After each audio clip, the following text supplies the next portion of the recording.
السلام عليكم ورحمة الله وبركاته.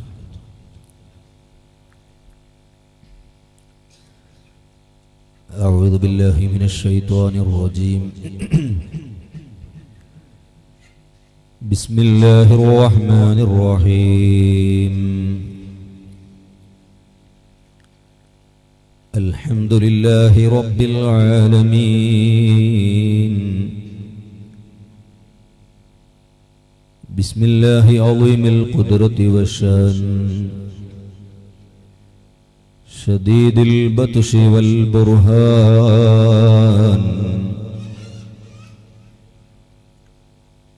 حافظ الدين والقرآن، ما شاء الله كان، وما لم يشأ لم يكن، ولا حول ولا قوة إلا بالله العلي العظيم. بسم الله توكلت على الله، ولا حول ولا قوة إلا بالله العلي العظيم. بسم الله توكلت على الله، ولا حول ولا قوة إلا بالله العلي العظيم. اللهم صل وسلم وبارك على رسولك وحبيبك سيدنا محمد وعلى آل وأصحاب سيدنا ومولانا محمد. الصلاة والسلام عليك يا سيدي يا رسول الله. الصلاة والسلام عليك يا سيدي يا حبيب الله. الصلاة والسلام عليك يا سيدي يا شفيع الله. السلام عليك وعلى أزواجك وعلى أولادك وعلى أصحابك وعلى جميع الأنبياء والمرسلين وعلى جميع عباد الله الصالحين. نشهد أنك قد بلغت الرسالة وأديت الأمانة ونصحت الأمة وكشفت الغمة وجاهدت في الله حق جهادي وعبدت ربك حتى أتاك اليقين. فجزاك الله عنا أفضل وأكمل وأطيب وأحسن وأجزل ما جزى به نبيا عن أمتي يا خير خلق الله.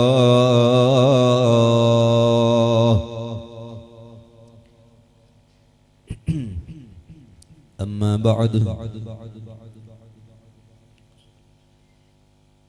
فأعوذ بالله من الشيطان الرجيم. بسم الله الرحمن الرحيم. اهدنا الصراط المستقيم، صراط الذين أنعمت عليهم غير المغضوب عليهم ولا الضالين.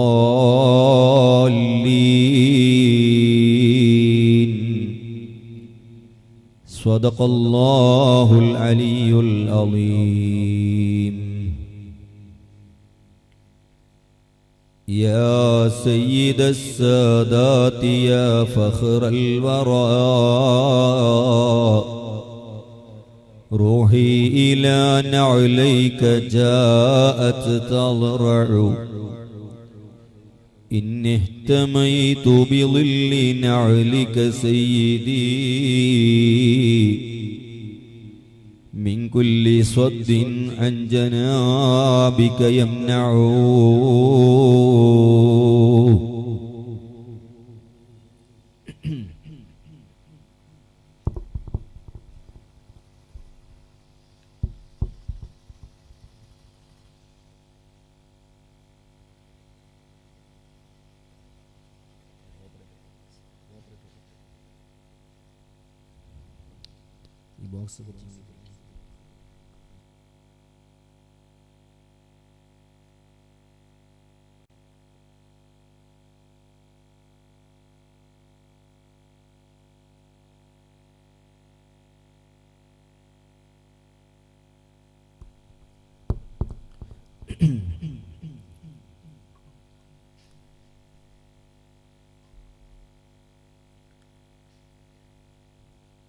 വളരെയധികം സ്നേഹവും ബഹുമാനവുമുള്ള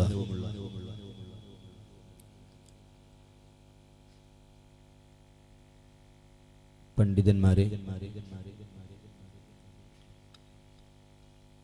ഈ നാട്ടിലെ നേതാക്കളെ,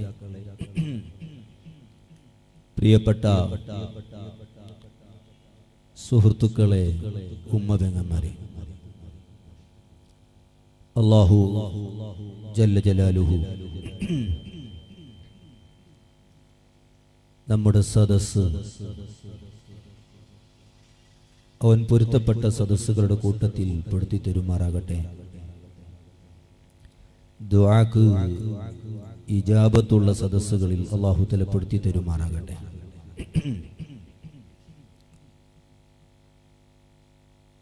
ബഹുമാനപ്പെട്ട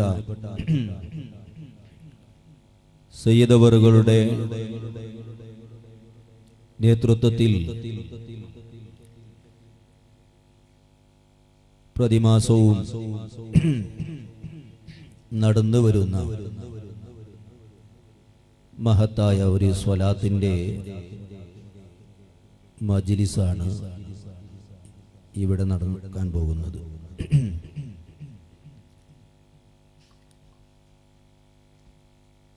സ്വലാത്ത് ആരംഭിക്കുന്നതിൻ്റെ മുമ്പായി കുറച്ചു നേരം ഇൻഷാ അല്ലാഹ് ഏതാനും ചില കാര്യങ്ങൾ നിങ്ങളോട് സംസാരിച്ച് ഇൻഷാ അല്ലാഹ് ഞാൻ നിർത്തും. അല്ലാഹു തആല അവൻ പൊരുത്തപ്പെട്ടത് മാത്രം പറയാനും അത് മാത്രം കേൾക്കാനും അല്ലാഹു നമുക്ക് തൗഫീഖ് നൽകുമാറാകട്ടെ. നമ്മളെല്ലാവരെയും പരിശുദ്ധ സുന്നത്ത് ജമാഅത്തിന്റെ യഥാർത്ഥ ഖാദിമീങ്ങളുടെ കൂട്ടത്തിൽ അല്ലാഹു പെടുത്തി തരുമാറാകട്ടെ.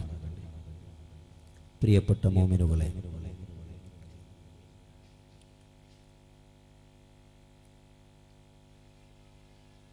സ്വലാത്തിന്റെ മജ്ലിസ്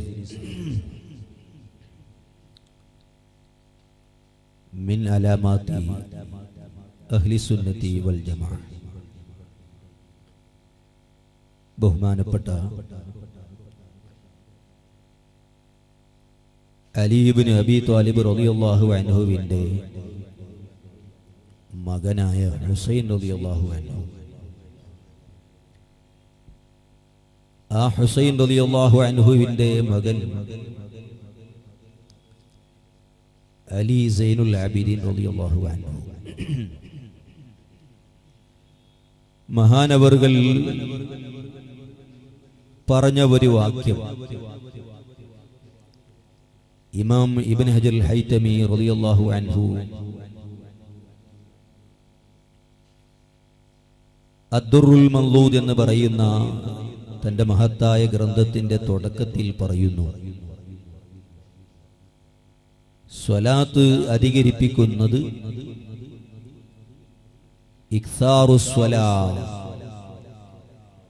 ഹബീബായ മുത്തുനബി സ്വല്ലല്ലാഹു അലൈഹി വസല്ലമ തങ്ങളുടെ പേരിൽ ഒരുപാട് സ്വലാത്ത് അധികരിപ്പിക്കുന്നത് മിൻ അലാമാതി അഹ്ലിസുന്നതി വൽ ജമാഅ, അത് അഹ്ലുസുന്നത്തി വൽ ജമാഅത്തിന്റെ ആളുകളുടെ അടയാളമാണ്. അഥവാ സുന്നിയാണ് എന്നതിന്റെ ഏറ്റവും വലിയ അടയാളം ഹബീബിന്റെ പേരിൽ സ്വലാത്ത് അധികരിപ്പിക്കുക. നമുക്കറിയാം, മുസ്ലിം സമൂഹത്തിൽ പരിശുദ്ധ ഇസ്ലാമിന്റെ പേരിൽ എത്രയോ അവാന്തര വിഭാഗങ്ങളുണ്ട്.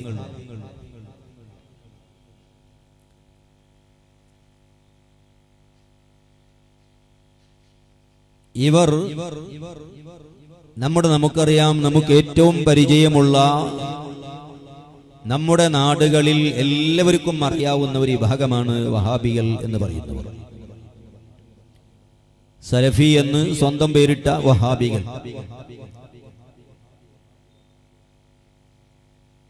ഈ വഹാബികൾ നിങ്ങൾ പരിശോധിച്ചു നോക്കിയാൽ ഏതെങ്കിലും ഒരു വഹാബി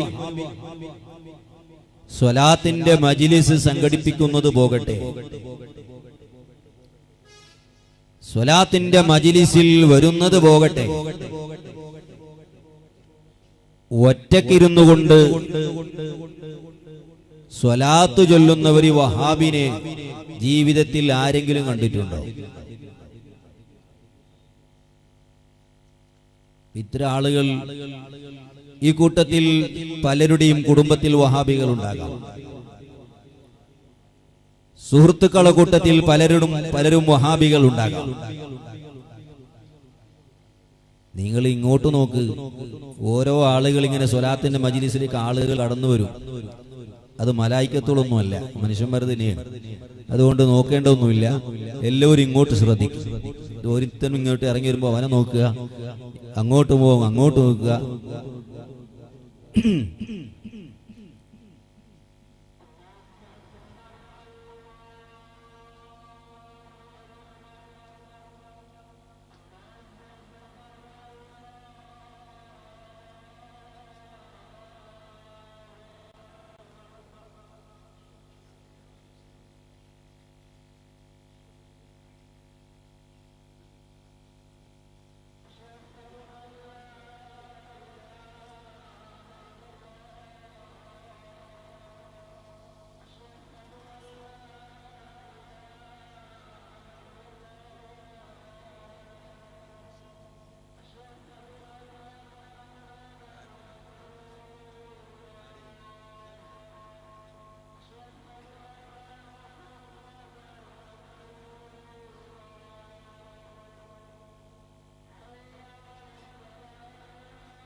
इब्राहिम खाना सुरतकल और का गाड्र मुट्टबोन एवढे नहीं इब्राहिम खाना सुरतकल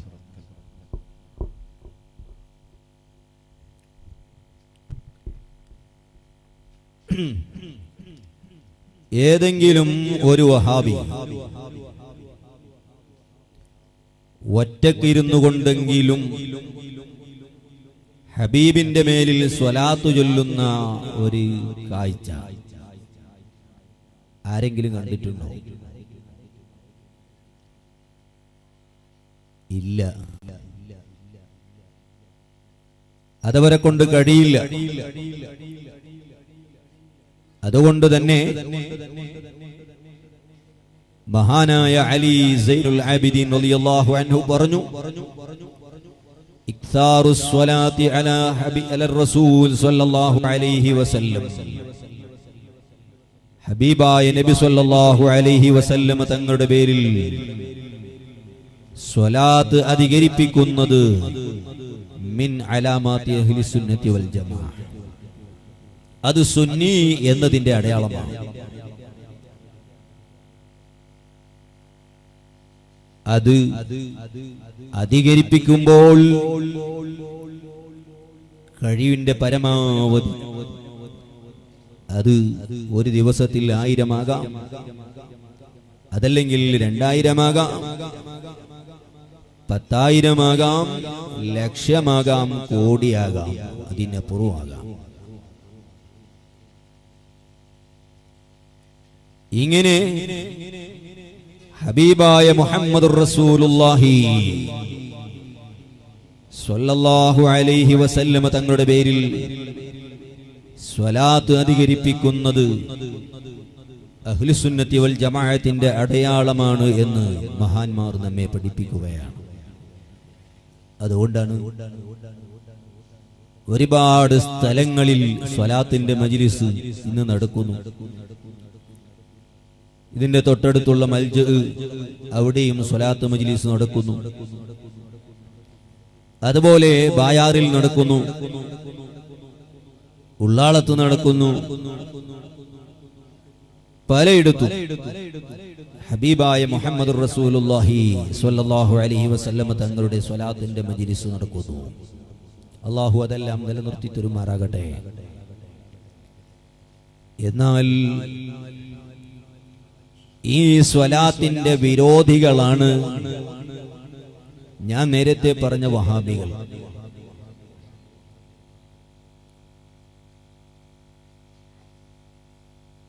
അല്ലാഹുവിന്റെ മഹത്തായ തൗഫീഖ് കൊണ്ട് ഇന്ന് ലോകത്ത് വഹാബിസം നശിക്കാൻ പോവുകയാണ്. പുതിയ മെമ്പറാകാൻ പോകുന്നവർ വളരെ സൂക്ഷിക്കേണ്ടത്. എന്തേ കാരണം? ലോകാടിസ്ഥാനത്തിൽ ഒരുപാട് സ്ഥലങ്ങളിൽ, ഒരുപാട് രാഷ്ട്രങ്ങളിൽ വഹാബിസത്തെ ബാൻ ചെയ്തു കഴിഞ്ഞു. ഈജിപ്തിൽ വഹാബിസത്തെ, സലഫിസത്തെ ബാൻ ചെയ്തു ഗവൺമെന്റ്. നിങ്ങൾ ഇന്റർനെറ്റ് നോക്കിയാൽ ഏതെല്ലാം രാഷ്ട്രങ്ങളിൽ വഹാബിസത്തെ, സലഫിസത്തെ ഗവൺമെന്റ് നിഷേധിച്ചിരിക്കുന്നു. ആരാ നിഷേധിക്കുന്നത്? ക്രിസ്ത്യാനികളല്ല, ജൂതന്മാരല്ല. ഇസ്ലാമിക ഭരണകൂടം മുസ്ലിംകൾ ഭരിക്കുന്ന രാഷ്ട്രങ്ങളിൽ 10-ലധികം രാഷ്ട്രങ്ങളിൽ സലഫിസത്തെ നിഷേധിച്ചു കഴിഞ്ഞു, ബാൻ ചെയ്തു കഴിഞ്ഞു. എന്തേ കാരണം? ഇന്ന് ലോകാടിസ്ഥാനത്തിൽ ഭീകരവാദത്തിന് നേതൃത്വം കൊടുത്തുകൊണ്ടിരിക്കുന്നത് സലഫികൾ അഥവാ വഹാബികളാണ്. നമുക്കറിയാം, ഇന്ന് ഏറ്റവും കൂടുതൽ കേട്ടുകൊണ്ടിരിക്കുന്ന ഒരു പേരാണ് ഐസിസ്. ലോകാടിസ്ഥാനത്തിൽ ഏറ്റവും വലിയ ഭീകരവാദത്തിന് നേതൃത്വം കൊടുക്കുന്ന സംഘടനയാണ്. അതുപോലെ അൽ ഖായിദ. ഇങ്ങനെ ഏതെല്ലാം ഭീകര സംഘടനകൾ ലോകത്ത് പ്രവർത്തിക്കുന്നുവോ അതൊക്കെയും വഹാബിസത്തിന്റെ, സലഫിസത്തിന്റെ കക്ഷികളാണ്.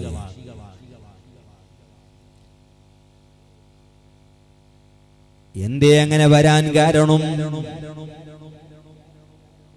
പ്രിയപ്പെട്ട ചെറുപ്പക്കാരെ, നല്ലവരായ മുഅ്മിനീങ്ങളെ നിങ്ങൾ ശ്രദ്ധിക്കണം. വഹാബിസത്തിന്റെ പിറവി എവിടെന്നാണ്? ഇതിന്റെ ജന്മം എവിടെയാണ്? ഇതിന്റെ ജന്മം എങ്ങനെയാണ് ഉണ്ടായത്? ഇതിന്റെ ഹിസ്റ്ററി പഠിക്കാത്തവരാണ് പലരും ഇതിലുള്ളത്.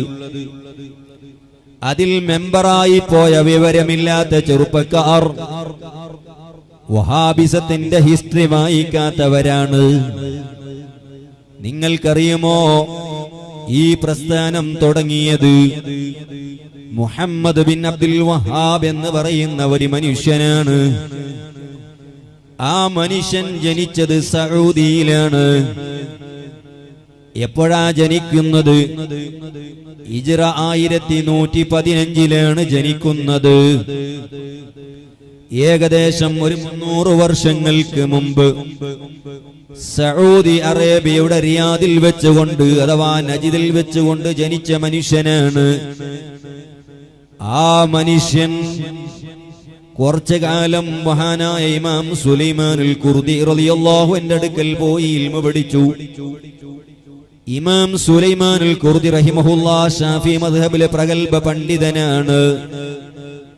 ആ കാലഘട്ടത്തിൽ മക്കയിൽ മുഫ്തിയായി പ്രവർത്തിച്ച വലിയ പണ്ഡിതനും ഇമാമുമാണ് ഇമാം സുലൈമാനുൽ ഖുർദി റഹിമഹുല്ലാഹ്. ആ സുലൈമാനുൽ ഖുർദിയുടെ അടുക്കൽ ഏകദേശം ഒരു അല്പകാലം ഓതി പഠിച്ച ഈ മനുഷ്യൻ ഉസ്താദിന്റെ ദർസിൽ നിന്ന് ചാടിപ്പോയി ദർഇയ എന്ന് പറയുന്ന പ്രദേശത്ത് പോയി. ഹിജ്റ 8-ാം നൂറ്റാണ്ടിൽ ജീവിച്ചിരുന്ന ഇബ്നു തൈമിയ എന്ന് പറയുന്ന ഒരു മാനസിക രോഗിയുടെ അഥവാ അഹ്ലുസുന്നത്തി വൽ ജമാഅത്തിൽ നിന്ന് വ്യതിചലിച്ചു പോയ ഒരു മനുഷ്യനാണ് ഇബ്നു തൈമിയ. ആ ഇബ്നു തൈമിയ എഴുതിയ പുസ്തകങ്ങളും ബുക്കുകളും വായിച്ചുകൊണ്ട് മുഹമ്മദ് ബിൻ അബ്ദുൽ വഹാബ് എന്ന് പറയുന്ന ഈ മനുഷ്യൻ ഇബ്നു തൈമിയുടെ വാദത്തിലേക്ക് ആകർഷിതനാവുകയാണ്. അങ്ങനെ ദർഇയയിൽ ഏതാനും ചില ചെറുപ്പക്കാർക്ക് ക്ലാസ് എടുത്തുകൊണ്ട് ആ ചെറുപ്പക്കാരെ ബ്രെയിൻ വാഷ് ചെയ്തുകൊണ്ട് ഇവനൊരു സംഘടന രൂപീകരിക്കുന്നു. ആ സംഘടനയുടെ കീഴിൽ അന്ന് അവിടെയുണ്ടായിരുന്ന ഒരു അമീർ അഥവാ ഭരണാധികാരിയെ സ്വാധീനിച്ചുകൊണ്ട് സുന്നികൾക്ക് വിരുദ്ധമായി അന്ന് സഊദി മുഴുവനും സുന്നത്ത് ജമാഅത്തിലാണ്. സഊദി മുഴുവനും അന്ന് സുന്നികളാണ്. അതേ മസ്ജിദുൽ ഹറാമിന്റെ ചുറ്റുഭാഗത്ത്, മസ്ജിദുൻ നബവിയുടെ ചുറ്റുഭാഗത്ത് അഥവാ ജന്നത്തുൽ ബഖീൽ വെച്ചുകൊണ്ട് ഒരുപാട് ദർഗകൾ ഉണ്ടായിരുന്ന കാലമാണ്. ബഹുമാനപ്പെട്ട ഇമാം മാലിക് റളിയല്ലാഹു അൻഹു ഖബറിന്റെ മുകളിൽ വലിയ ഖുബ്ബയും ദർഗയും ഉണ്ടായിരുന്നു. ബഹുമാനപ്പെട്ട ഉസ്മാൻ ഇബ്നു അഫ്ഫാൻ റളിയല്ലാഹു അൻഹു ഖബറിന്റെ മുകളിൽ വലിയ ദർഗയുണ്ടായിരുന്നു. അങ്ങനെ ഒരുപാട് ദർഗകൾ സഊദിയിൽ അന്ന് സ്ഥിതി ചെയ്യുന്ന കാലമാണ്. ആ സമയത്താണ് ഇവൻ ഭരണാധികാരിയെ സ്വാധീനിച്ചുകൊണ്ട് രാഷ്ട്രീയത്തിന്റെ രാജകീയത്തിന്റെ സ്വാധീനം ചലിച്ചുകൊണ്ട് സുന്നികൾക്ക് വിരുദ്ധമായി ഒരു പടപൊരുതുകയാണ്, യുദ്ധം നടത്തുകയാണ്, ഭീകരപ്രവർത്തനങ്ങൾ നടത്തുകയാണ്. ആ ഭീകരവാദം തുടങ്ങിയത് മുഹമ്മദ് ബിൻ അബ്ദുൽ വഹാബ് എന്ന് പറയുന്ന ഈ മനുഷ്യനാണ്.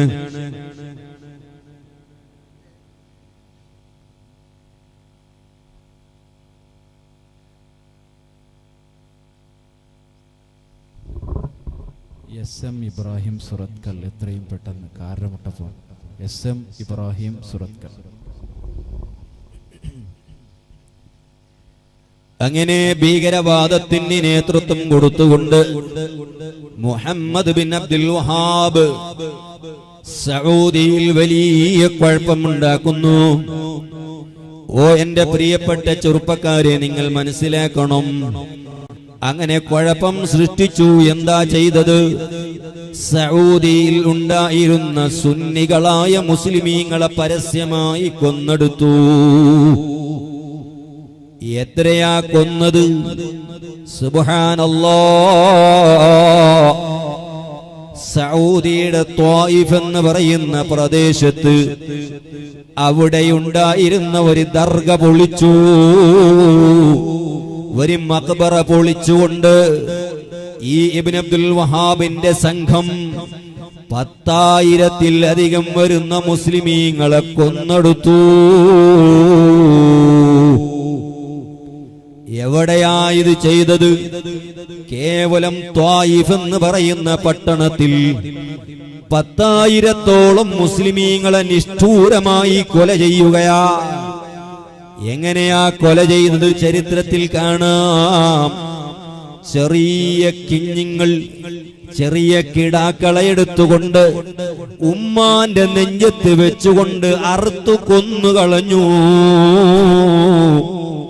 2002 വെച്ചുകൊണ്ട് ഗുജറാത്തിൽ നടന്ന കലാപം നമുക്കറിയാമല്ലോ. ഉമ്മാന്റെ പള്ളയിൽ നിന്ന് ഗർഭിണിയായ സ്ത്രീയെ കൊന്നെടുത്ത് ആ ഗർഭിണി സ്ത്രീയുടെ പള്ള കീറി ആ പള്ളയിലുണ്ടായിരുന്ന ചെറിയ കുഞ്ഞിനെടുത്ത് സുബ്ഹാനല്ലാഹ് അവരെ കയ്യിലുള്ള കുന്തത്തിന്റെ മുകളിൽ കുത്തിവെച്ച് തീ കൊടുത്ത് കരിച്ചതുപോലെ ഈ വഹാബികളുടെ നേതാവ് മുഹമ്മദ് ബിൻ അബ്ദുൽ വഹാബും കൂട്ടരും ത്വായിഫിൽ വെച്ചുകൊണ്ട് മുസ്ലിമീങ്ങളെ കൊന്നെടുത്തു. ആ കൂട്ടത്തിൽ പെണ്ണുങ്ങളുണ്ട്, ആ കൂട്ടത്തിൽ ആലിമീങ്ങളുണ്ട്, ആ കൂട്ടത്തിൽ സയ്യിദന്മാരുണ്ട്. മാത്രമല്ല ചെറിയ കുഞ്ഞുങ്ങളെ വദബഹു അവർ അറുത്തു കൊന്നു. അലാ സുദൂരി ഉമ്മഹാതിഹിം ആ കുഞ്ഞുങ്ങളുടെ ഉമ്മാമാരുടെ നെഞ്ഞത്ത് വെച്ചുകൊണ്ട് ഈ കുഞ്ഞുങ്ങളെ അറുത്തു കൊന്നു. ആരാ ഇത് ചെയ്തത്? സുബ്ഹാനല്ലാഹ് വഹാബികളുടെ നേതാവാണ് ഇബ്നു അബ്ദുൽ വഹാബും കൂട്ടരാണ്. ലോകത്ത് ആദ്യമായി ഭീകര പ്രവർത്തനത്തിന് നേതൃത്വം കൊടുത്ത ഒരു ഭാഗം ആളുകളാണ് വഹാബികൾ അഥവാ സലഫികൾ. അവിടുന്ന് തുടങ്ങിയത്. എത്ര മക്ബറകളാണ് ഇവർ തച്ചു പൊളിച്ചത്, എത്ര കിതാബുകളെയാണ് റോട്ടിൽ വെച്ചുകൊണ്ട് തീ കൊടുത്ത് കരിച്ചത്, എത്ര സ്വലാത്തിന്റെ കിതാബുകളാണ് തീ കൊടുത്ത് കരിച്ചത്. ചരിത്രത്തിൽ കാണുന്നു. ഇമാം ഇബ്രാഹിം സമനൂദി റഹിമഹുല്ലാഹ് തന്റെ സഅദത്തുദ്ദാറൈനിൽ രേഖപ്പെടുത്തുന്നു. ബഹുമാനപ്പെട്ട അല്ലാമ സൈനി ദഹ്ലാൻ തന്റെ കിതാബിൽ രേഖപ്പെടുത്തുന്നത് കാണാം. ഇത്രയും മുസ്ലിമീങ്ങളെ കൊന്ന കാരണം ത്വായിഫിന്റെ ചരണ്ടിയിൽ മഴ പെയ്യുമ്പോൾ ചരണ്ടിയിൽ വെള്ളം ഒലിക്കുന്നത് പോലെ ത്വായിഫിന്റെ ചരണ്ടിയിൽ രക്തം ഇങ്ങനെ ഒലിച്ചിരുന്നു എന്ന് ചരിത്രത്തിൽ രേഖപ്പെടുത്തിയത് കാണാം. ഭീകര പ്രവർത്തനത്തിന് നേതൃത്വം കൊടുത്ത വിഭാഗമാണ് വഹാബികൾ.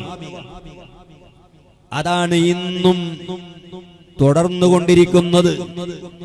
അൽ ഖായിദയായാലും ഐസിസ് ആയാലും ഹിസ്ബെ മുജാഹിദീനായാലും ഏത് ഭീകരവാദത്തിന്റെ പ്രവർത്തനം നടത്തുന്ന സംഘടനകൾ ലോകത്ത് പ്രവർത്തിക്കുന്നുവോ അത് മുഴുവനും വഹാബി സംഘടനകളാണ്.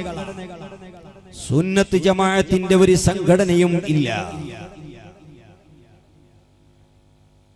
നിങ്ങൾക്കറിയാമോ, ഐസിസ് എന്ന് പറയുന്ന ഭീകരവാദി സംഘടന ലോകത്ത് മുസ്ലിമീങ്ങളെയും അമുസ്ലിമീങ്ങളെയും വളരെ നിഷ്ഠൂരമായി കൊന്നെടുക്കുന്ന കാരണം കൊണ്ട്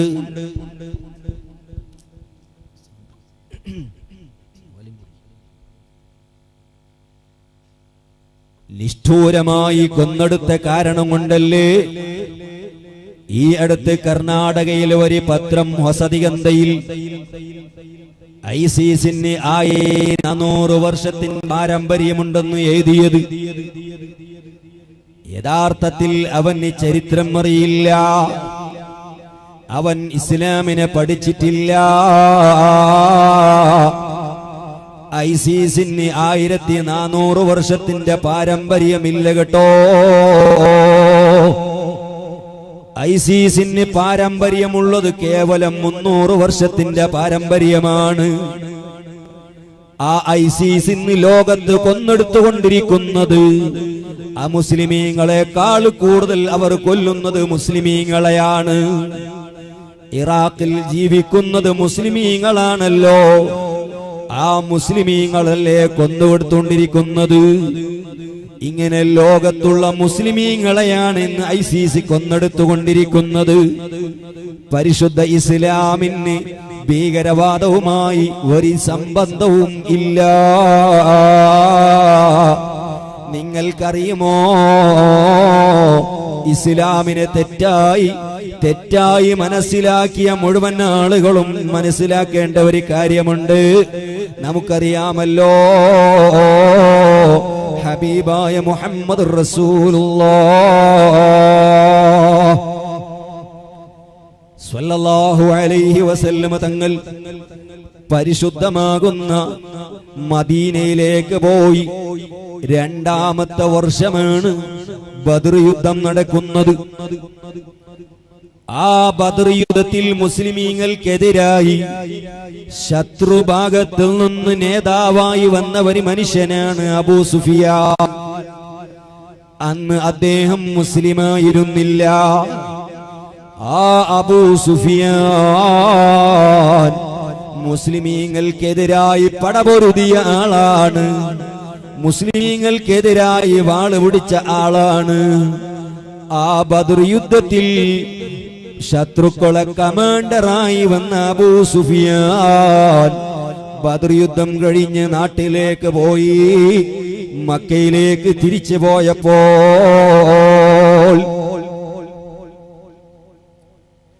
ഈ മക്കയിലേക്കുള്ള ഭക്ഷണ സാധനങ്ങൾ, അരിയും ഗോതമ്പും അങ്ങനെ തുടങ്ങിയുള്ള സാധനങ്ങൾ മക്കയിലേക്ക് പോയിരുന്നത് നജിദിൽ നിന്നായിരുന്നു.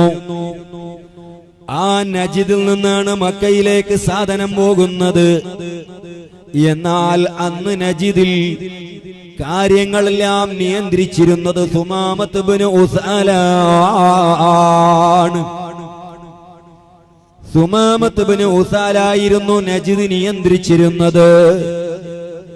അന്ന് അദ്ദേഹം മുസ്ലിമായിരുന്നു.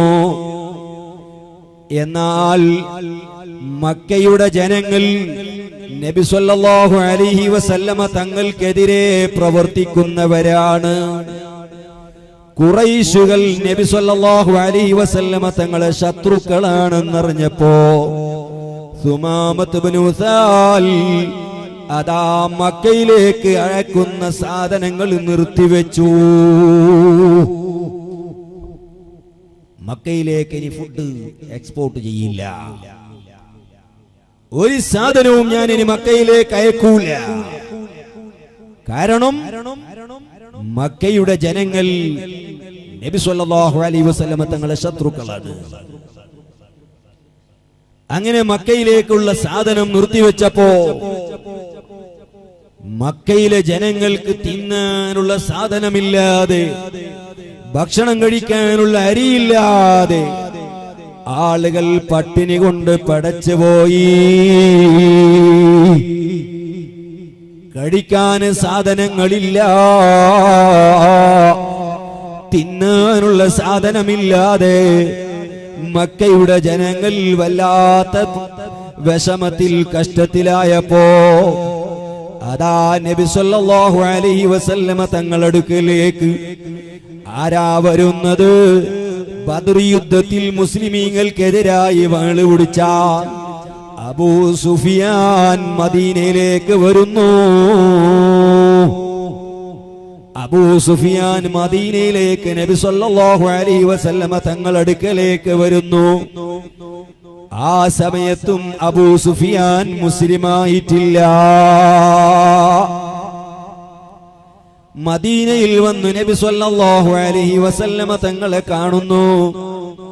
നബി സല്ലല്ലാഹു അലൈഹി വസല്ലമ തങ്ങളോട് പറഞ്ഞു, മുഹമ്മദേ, മക്കയുടെ ജനങ്ങൾ ഭക്ഷണമില്ലാതെ വിഷമത്തില, തിന്നാനില്ല, പട്ടിണി കൊണ്ട് കുഞ്ഞുങ്ങളും സ്ത്രീകളും മറ്റുള്ളവരും പെടച്ചുകൊണ്ടിരിക്കുന്നു മുഹമ്മദേ. കാരണം മക്കയിലേക്ക് സാധനങ്ങൾ ഇറക്കുമതി ചെയ്തിരുന്ന, എക്സ്പോർട്ട് ചെയ്തിരുന്ന സുമാമത്ത് ഇബ്നു ഉസാൽ അത് നിർത്തിവെച്ചിട്ടുണ്ട് മുഹമ്മദേ. അതുകൊണ്ട് നിങ്ങൾ ഞങ്ങളോട് കരുണ കാണിച്ച് ആ സാധനങ്ങൾ മക്കയിലേക്ക് കൊടുത്തയക്കാൻ സുമാമത്തിനോട് പറയണം മുഹമ്മദേ. ആരാ വന്ന് പറയുന്നത്? ബദർ യുദ്ധത്തിൽ മുസ്ലിമീങ്ങൾക്ക് വിരുദ്ധമായി വാള് പിടിച്ച് വന്ന അബൂ സുഫിയാൻ ആണ്. സുബ്ഹാനല്ലാഹ്, ആർക്ക് വേണ്ടിയാ റെക്കമെൻഡ് ചെയ്യുന്നത്? ആ മുശ്രിക്കീങ്ങൾക്ക് വേണ്ടിയാണ്, ഇസ്ലാമിന്റെ ശത്രുക്കൾക്ക് വേണ്ടിയാണ്.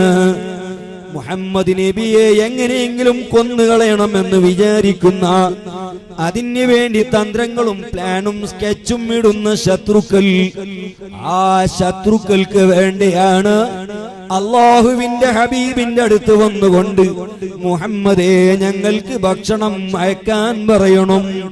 സുമാമത്ത് ഇബ്നു ഉസാൽ എക്സ്പോർട്ട് ചെയ്യുന്നത് നിർത്തിവെച്ചിട്ടുണ്ട് മുഹമ്മദേ.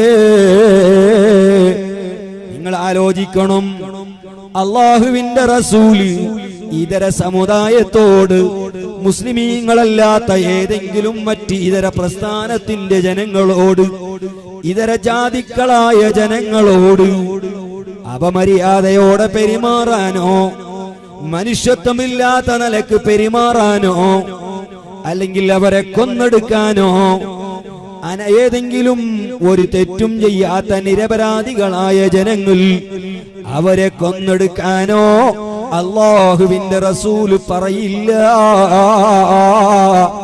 നിങ്ങൾക്കറിയോ, അബൂ സുഫിയാൻ നബി സല്ലല്ലാഹു അലൈഹി വസല്ലമ തങ്ങളോട് വന്ന് പറഞ്ഞപ്പോ യഥാർത്ഥത്തിൽ അല്ലാഹുവിന്റെ റസൂല് പറയേണ്ടത് എന്തായിരുന്നു? എടാ അബൂ സുഫിയാനെ, നീയല്ലടാ ബദർ യുദ്ധത്തിൽ ഞങ്ങൾക്കെതിരായി പടപൊരുതാൻ വന്നത്.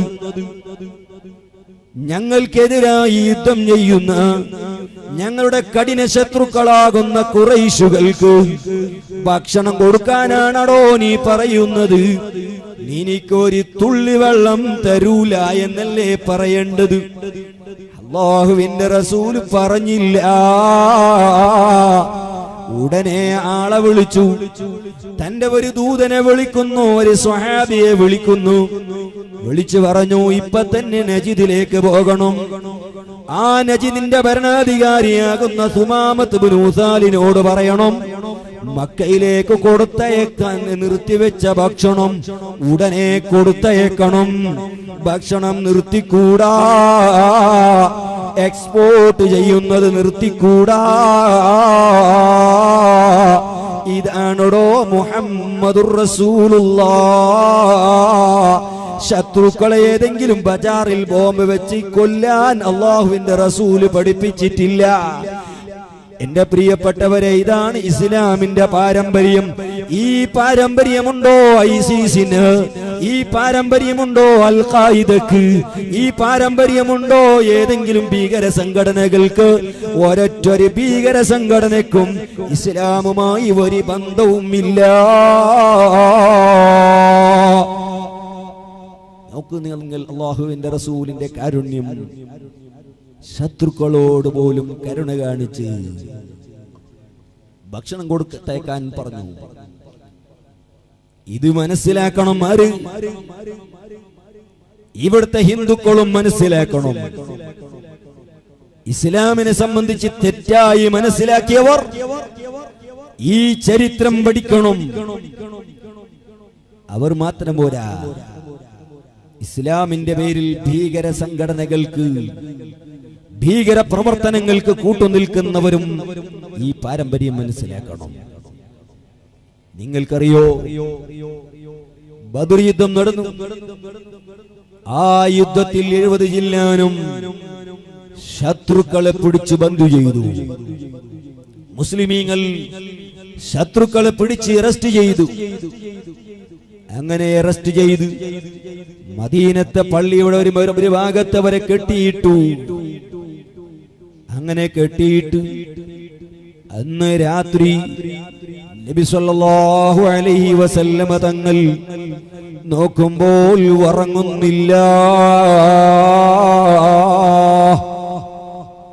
അല്ലാഹുവിന്റെ റസൂൽ ഉറങ്ങുന്നില്ല. ഉറങ്ങാതെ ഇങ്ങനെ നിൽക്കുമ്പോ സ്വഹാബത്ത് പോയി നബിയോട് ചോദിച്ചു, നബിയേ, തങ്ങളെന്തേ ഉറങ്ങുന്നില്ല? തങ്ങളെന്തേ ഈ രാത്രി സമയത്ത് ഒരു ടെൻഷന് പോലെ, ഫീലിംഗ് പോലെ അങ്ങോട്ടും ഇങ്ങോട്ടും നടക്കുന്നു? എന്തേ നബിയെ തങ്ങൾക്ക് ബേജാർ? നബി സല്ലല്ലാഹു അലൈഹി വസല്ലമ തങ്ങൾ പറഞ്ഞു, ഓ എന്റെ പ്രിയപ്പെട്ട സുഹൃത്തുക്കളെ, ഞാൻ എങ്ങനെയാണ് ഉറങ്ങുന്നത്? ഞാൻ എങ്ങനെയാണ് കടന്നുറങ്ങുന്നത്? എന്റെ അളാപ്പ അബ്ബാസ് ഇബ്നു അബ്ദുൽ മുത്തലിബിന്റെ കാലിലേക്കിട്ട ചങ്ങലന്റെ ശബ്ദം എനിക്ക് കേൾക്കുന്നുണ്ട് മക്കളെ. ആ ശബ്ദം കേൾക്കുമ്പോ എനിക്ക് ഉറക്ക് വരുമോ? അബ്ബാസ് ഇബ്നു അബ്ദുൽ മുത്തലിബ് ശത്രുക്കളെ ഭാഗത്തിലാണ്. അബ്ബാസ് ഇബ്നു അബ്ദുൽ മുത്തലിബിനെയും അവിടെ കെട്ടിയിട്ടിട്ടുണ്ട്. നബി സല്ലല്ലാഹു അലൈഹി വസല്ലമ തങ്ങൾ പറഞ്ഞു, അബ്ബാസ് ഇബ്നു അബ്ദുൽ മുത്തലിബിന്റെ കാലിലിട്ട ചങ്ങലിന്റെ സൗണ്ട് എനിക്ക് കേൾക്കുമ്പോൾ എനിക്ക് ഉറക്ക് വരുന്നില്ല. സുബ്ഹാനല്ലാഹ്. ഇത് കേട്ട ഒരു സ്വഹാബി അന്ന് രാവിലെ ശത്രുക്കളെ കെട്ടിയിട്ട സ്ഥലത്ത് പോയി. അതാ അബ്ബാസ് ഇബ്നു അബ്ദുൽ മുത്തലിബിന്റെ കാലിലിട്ട ചങ്ങല അയച്ചിടുന്നു. അങ്ങ് ചങ്ങലയിൽ നിന്ന് അയച്ചു വിട്ടപ്പോൾ അങ്ങനെ അയച്ച് രണ്ടാമതും മടങ്ങി വന്നു. അന്നത്തെ രാത്രി പിറ്റേ ദിവസം രാത്രിയായപ്പോ അല്ലാഹുവിന്റെ റസൂല് ചോദിക്കുന്നു, എന്തേ അബ്ബാസ് ഇബ്നു അബ്ദുൽ മുത്തലിബിന്റെ കാലിലെ ചങ്ങലന്റെ സൗണ്ട് എനിക്ക് കേൾക്കുന്നില്ലല്ലോ? ആ സമയത്ത് ആ ചങ്ങല അയച്ച ഒരു മനുഷ്യൻ സ്വഹാബി അല്ലാഹുവിന്റെ റസൂലിനോട് പറഞ്ഞു, നബിയേ, അബ്ബാസ് റളിയല്ലാഹുവിന്റെ കാലിലുള്ള ചങ്ങല ഞാൻ അയച്ചു മാറ്റിയിട്ടുണ്ട് നബിയേ.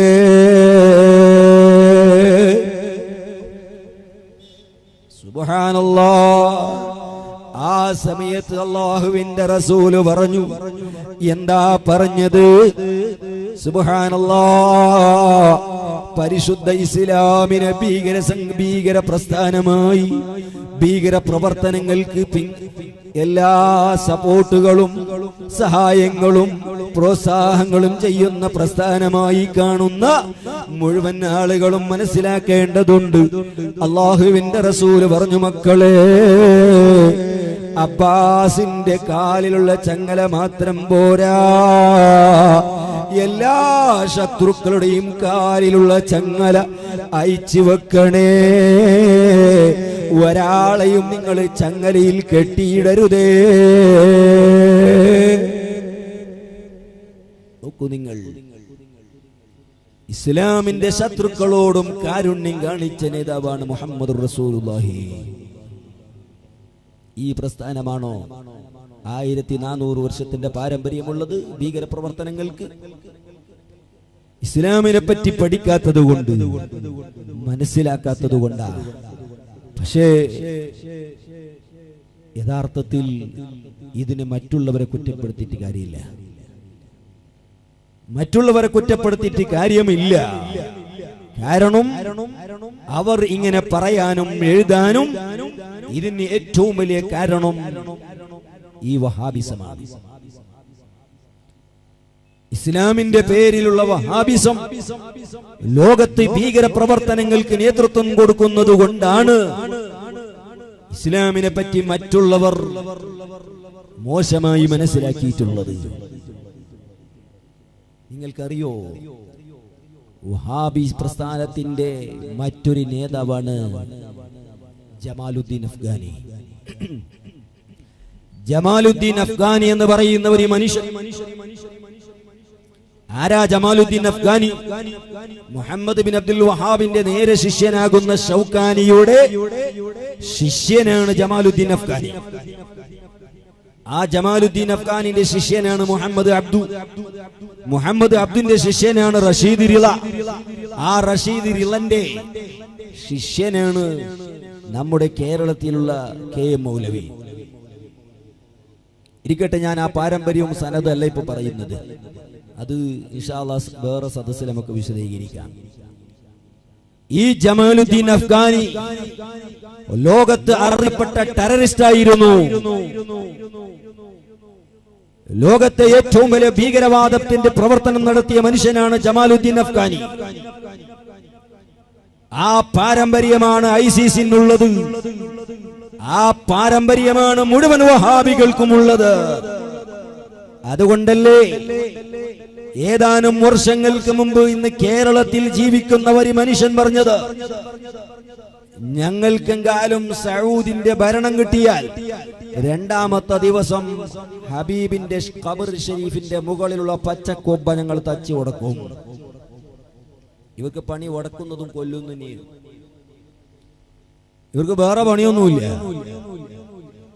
ഇങ്ങനെ ഭീകര പ്രവർത്തനത്തിന്റെ കാരണം കൊണ്ട് ഇന്ന് ലോകത്ത് 10-ലധികം രാഷ്ട്രങ്ങളിൽ വഹാബിസം ബാൻ ചെയ്യപ്പെട്ടു, നിഷേധിക്കപ്പെട്ടു. ഇന്ത്യ രാജ്യത്തും അങ്ങനെ ഒരു തീരുമാനം കൊണ്ടുവന്നിരുന്നെങ്കിൽ വളരെ നന്നായിരുന്നു. അള്ളാഹു എത്രയും പെട്ടെന്ന് അങ്ങനെ ഒരു തീരുമാനം നമ്മുടെ ഗവൺമെന്റിനെ എടുപ്പിക്കാൻ അള്ളാഹു തൗഫീഖ് മാറട്ടെ. എല്ലാ ഹലാക്കിയത്തിനും കാരണം ഇവരാ. വസതിഗന്ധയിൽ എഴുതാൻ കാരണം വഹാബികളാ. ലോകത്ത് ആരെല്ലാം ഇസ്ലാമിനെ ഭീകര പ്രസ്ഥാനമായി മനസ്സിലാക്കിയിട്ടുണ്ടോ അതിന്റെ എല്ലാ ഉത്തരവാദിത്വം വഹാബികൾക്കാണ്. ഇക്കാര്യം ചരിത്രം പഠിച്ച ഹൈന്ദവ സഹോദരന്മാർക്ക് അറിഞ്ഞിട്ടുണ്ട്. എത്രയോ ഹിന്ദു ബുദ്ധിജീവികൾ ഇന്ന് പറഞ്ഞു, ഇന്ത്യയിലേക്കെന്ന് മാത്രമല്ല ലോകത്തിലേക്ക് ഇന്ന് ആവശ്യമുള്ളത് സൂഫിസത്തിന്റെ ഇസ്ലാമാ, വഹാബിസത്തിന്റെ ഇസ്ലാം അല്ല ലോകത്തിലേക്ക് ആവശ്യമുള്ളത് എന്ന് ഹൈന്ദവ സഹോദരന്മാർ, ചരിത്രിച്ച ഹൈന്ദവ സഹോദരന്മാർ എഴുതിയിട്ടുണ്ട്. നിങ്ങൾ മനസ്സിലാക്കണം, ഇങ്ങനെ ലോകത്ത് ആളുകൾ വഹാബിസത്തിൽ നിന്ന് മാറിക്കൊണ്ടിരിക്കുമ്പോ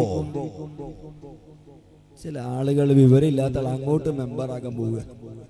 എന്ത് കണ്ടിട്ടാണോ അങ്ങോട്ട് പോകുന്നത് അല്ലാഹു അഅലം. എന്ത് കിട്ടാ അതിൽ പോകുന്നത്? ഓ എന്റെ പ്രിയപ്പെട്ടവരെ, ആരെങ്കിലും അതിൽ ഒരു 10 വർഷം ഓതിപ്പടിച്ച കിതാബ് ഓതിപ്പടിച്ച ഒരു മൗലവിയ കൂട്ടത്തിലുണ്ടോ? ഒരു കിതാബ് തിരിയുന്ന ഒരു മൗലവി അവരെ കൂട്ടത്തിലുണ്ടോ? ഇല്ല. പഠിപ്പിക്കുന്ന മൗലവിമാരും സീറോ, അതിൽ പോയി മെമ്പറായി കൂടിയതും സീറോ. പണ്ട് 2ാം ക്ലാസ്സും 3ാം ക്ലാസ് 4ാം ക്ലാസ്സിലൊക്കെ ഫൈലായി മദ്രസയിൽ. പിന്നെ ഗൾഫിൽ പോയി 2 കൊല്ലം ഗൾഫിൽ ഹൗസ് ഡ്രൈവറായി ജോലി ചെയ്തു. പിന്നെ നാട്ടിലേക്ക് വരുമ്പോ ഇവൻ കുറെ സിഡിയും കുറെ പുസ്തകവുമായിട്ട് ഇവൻ വഹാബിയാ. പിന്നെ ഇവൻ ക്ലാസ് എടുക്കുന്ന ആരിക്ക, ഇവൻ പിന്നെ വയല് പറയുന്ന ആരിക്ക, ഖുർആൻ തിരിഞ്ഞിട്ടില്ല എന്ന് പറയുന്ന ആരിക്ക. നാട്ടിലെ ഖത്തീബ് ഉസ്താദിന് ഖുർആൻ തിരിഞ്ഞിട്ടില്ല.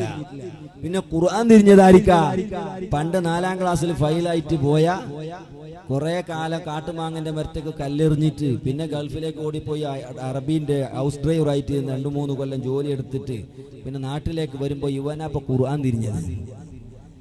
ഇവനാ ഖുർആൻ തിരിയുന്നത്. ഇവൻ നാട്ടിലെ ഏറ്റവും വലിയ മുഫ്തി, ഇവനാ നാട്ടിലെ ഏറ്റവും വലിയ മുദറിസ്, ഇവനാ നാട്ടിലെ ഏറ്റവും വലിയ ഖാളി. പക്ഷെ ഖുർആൻ ഓതാൻ അറിയില്ല. ഖുർആൻ ഓതാൻ അറിയില്ല. പിന്നെ അറിയുന്നത് എന്താ? ഏതാനും 4 അവരെ മൗലവിമാർ പറഞ്ഞു കൊടുത്ത ഏതാനും ചില സംഗതികൾ ഉണ്ടാവും. ഇന്ന് രാവിലെ ഞാൻ വാട്സപ്പ് ഇങ്ങനെ ഓൺ ചെയ്ത് നോക്കുമ്പോ ഗൾഫിൽ ഉള്ള എൻ്റെ ഒരു സുഹൃത്ത് ഒരു ചോദ്യം അയച്ചിട്ടുണ്ട് പേഴ്സണലായി. എന്താ? എനിക്ക് പരിചയമുള്ള ഒരു വഹാബി, എനിക്ക് ആ മനുഷ്യനെ നല്ലതുപോലെ പരിചയമുണ്ട്. ആ മനുഷ്യൻ ദമ്മാമിലാ ജോലി ചെയ്യുന്നത്. അങ്ങനെ ദമ്മാമിൽ ജോലി ചെയ്യുന്ന ആ വഹാബി ഒരു 5 മിനിറ്റിന്റെ ക്ലിപ്പ് അയച്ചിട്ടുണ്ട്. നോക്കുമ്പോ എന്താ അതിലുള്ളത്? ദർഗയും ദുർഗയും ഒന്നാണ്. ദർഗയും ദുർഗയും ഒന്ന്. എന്തേ? 2 കാരണം ആ മനുഷ്യൻ പറയുന്നത്.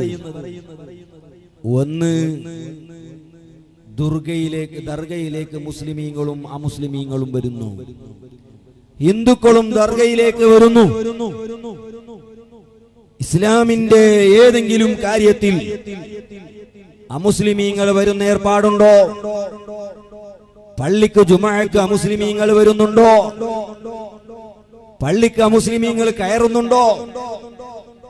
അതുകൊണ്ട് തന്നെ ദർഗയിലേക്ക് ഹൈന്ദവ സഹോദരന്മാർ ഹിന്ദുക്കളും ക്രിസ്ത്യാനികളും ഒക്കെ വരുന്നു. എന്തേ കാരണം? അത് ഇസ്ലാമികമായ ഏർപ്പാടല്ല, അത് അമുസ്ലിമീങ്ങളുടേതാണ്, അത് ഹിന്ദുക്കളുടേതാണ്.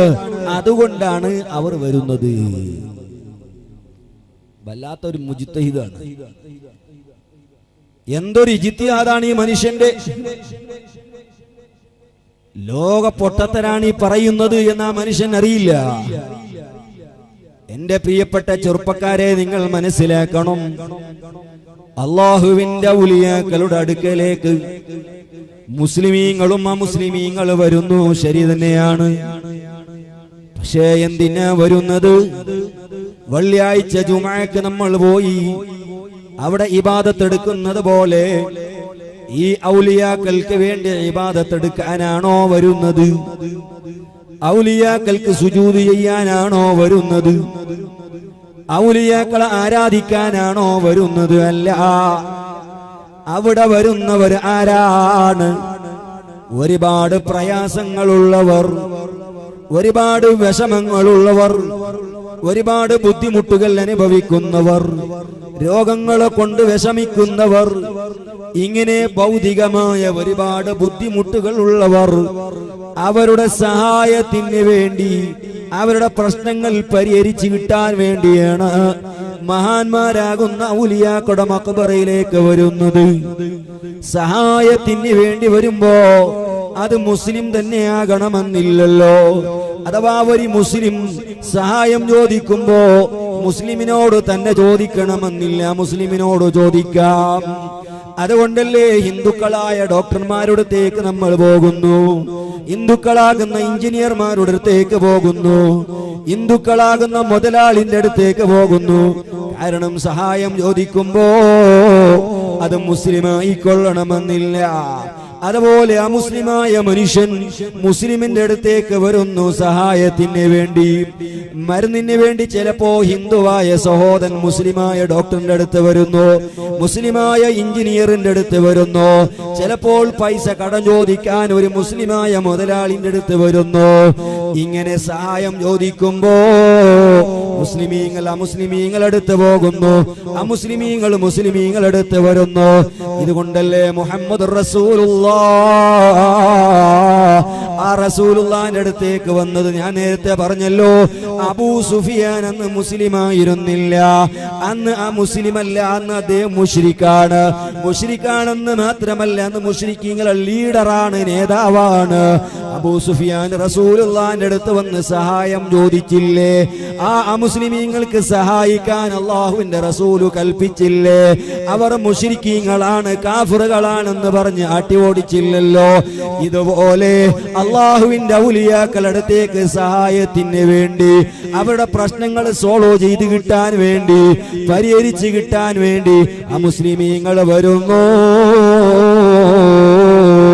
الراحمون يرحمهم الرحمن تبارك وتعالى ارحموا من في الأرض يرحمكم من في السماء أو كما قال رسول الله. അള്ളാഹുവിന്റെ റസൂല് പറഞ്ഞതെന്താണ്? അർറാഹിമൂന, ലോകത്തുള്ള മുഴുവൻ ജനങ്ങളോട് കാരുണ്യം കാണിക്കുന്നവർ. അത് മുസ്ലിമായി കൊള്ളണമെന്നില്ല.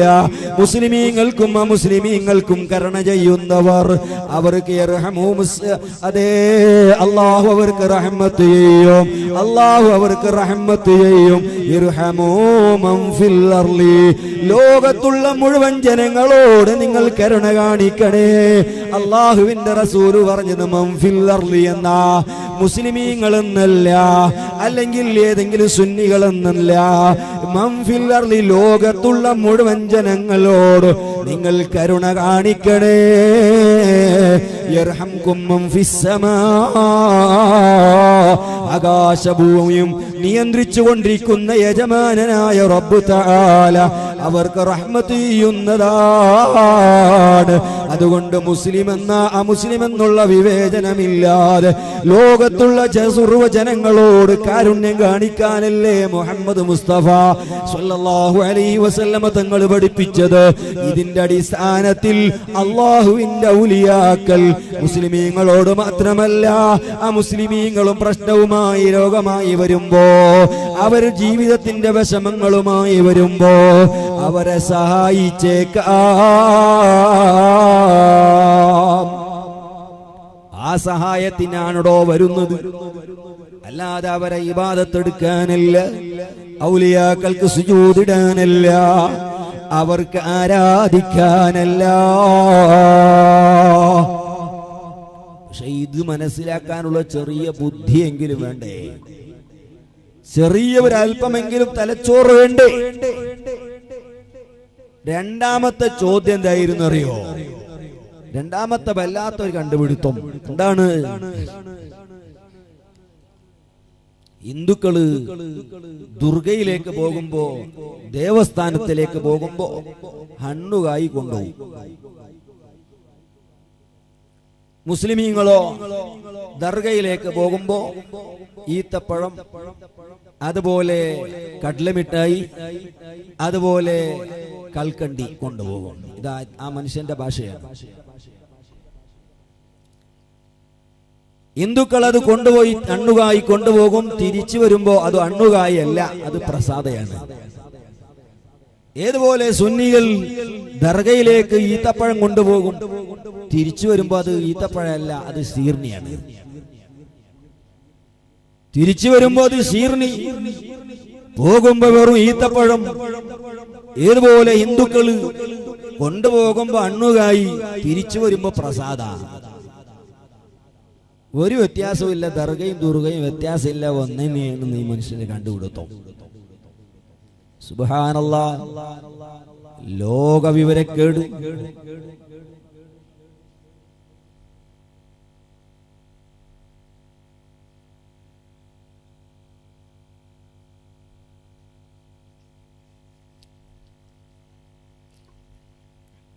നിങ്ങൾക്കറിയോ, ഔലിയാക്കളുടെ മഖ്ബറയിലേക്ക് നമ്മൾ പല സാധനങ്ങൾ കൊണ്ടുപോകും. ഇതുപോലെ സ്വലാത്ത് മജ്ലിസിലേക്ക് കൊണ്ടുപോകും. ആ കൊണ്ടുപോയ സാധനം തിരിച്ചു വരുമ്പോ എങ്ങനെയാ ശീർണിയാകുന്നത്, അതെങ്ങനെയാണ് കൺവേർട്ട് ആകുന്നത്? ഞാൻ ആ മനുഷ്യനോട് ഒരു വായിസ് അയച്ചു വിട്ടു. എന്താണത്? ഒരു പെണ്ണിന്റെ ഉപ്പ നിക്കാഹിന് വേണ്ടി പോകുന്ന സമയത്ത് ഈ സൈനബ് എന്ന് പറയുന്ന പെണ്ണ് ഇയാളെ മോളാണ്. അങ്ങനെ പോയി അവിടെ നിക്കാഹ് കഴിഞ്ഞപ്പോ പിന്നെ ആ പെണ്ണ് വെറും പെണ്ണല്ല, അവന്റെ ഭാര്യയാണ്. അവനോ ഇവന്റെ മരുമകനാണ്. നിക്കാഹിന് വരുമ്പോഴോ കേവലം ഒരു മുഹമ്മദ്, തിരിച്ചു വരുമ്പോ അവൻ മുഹമ്മദ് മാത്രല്ല, അവൻ മരുമകൻ. ഈ പെണ്ണ് പോകുമ്പോ വെറും മകള്, തിരിച്ചു വരുമ്പോ അവന്റെ ഭാര്യ. അതെങ്ങനെയാണോ കൺവേർട്ട് ആകുന്നത്?